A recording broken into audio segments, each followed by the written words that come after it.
TDO, ATDO, circle ઓફિસરની ધરપકડ થઈ હતી. નકલી એનએ પ્રકરણમાં 4 નિવૃત્ત અધિકારી જ્યુડિશિયલ કસ્ટડીમાં. દાહોદમાં નકલી એનએ પ્રકરણમાં પોલીસે Prasinh Bariya retired in-charge TDO taluka panchayat Dahod, Devabhai Sangada retired in-charge TDO taluka panchayat Dahod, Parvatsinh Amliyar assistant TDO taluka panchayat Dahod અને Meghjibhai Taviyad retired circle officer taluka panchayat દાહોદની પોલીસે ધરપકડ કરી હતી.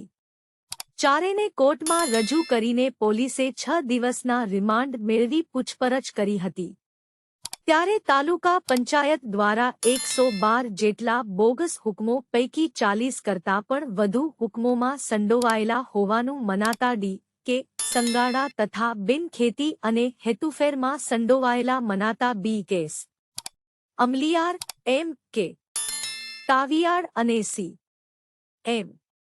બારિયાના રિમાન્ડ પૂર્ણ થતાં તેમને કોર્ટમાં રજૂ કરાયા હતા. કોર્ટે આ ચારેને જ્યુડિશિયલ કસ્ટડીમાં ખસેડી દેવાનો હુકમ કર્યો હતો.